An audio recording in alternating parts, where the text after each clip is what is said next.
4 5 প্রতিফলন প্রতিসরণ ব্যতিচার অপবর্তন আর যদি বলি শোষণ।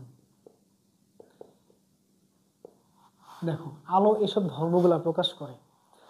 আলোর বিভিন্ন ধর্ম আছে, যার মাঝে আমি বললাম যে কি কি থাকতে পারে হলো প্রতিফলন, প্রতিসরণ, ব্যতিচার, অপবর্তন, শোষণ।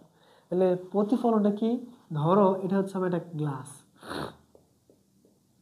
ছোটবেলা পড়ছি দেখছি না আমরা, এটা লেজার লাইটে যখন এভাবে ফেলি লেজার লাইট এভাবে চলে যায়। তাহলে একটা সমতল পৃষ্ঠে একটা আলো আসবে, কি হবে? বাধা পেয়ে পূর্ব মাধ্যমে ফিরে যাওয়ার ঘটনাকে আমরা কি বলি? পূর্ব মাধ্যমে ফিরে যাওয়ার ঘটনাকে আমরা বলি আলোর প্রতিফলন। আবার ক্লাস 8-এ আমরা পড়ছিলাম যে একটা গ্লাস পানির মাঝে যখন তুমি একটা পেন্সিলকে চুবিয়ে রাখো, পেন্সিল কিন্তু এভাবে দেখায় না, পেন্সিলটা দেখবে একটু বাঁকার মতো দেখায়, মনে হয় পেন্সিল একটু বাঁকাই গেছে। তাহলে এই যে ধর্মটা আছে এটাকে আমরা কি বলি? আলোর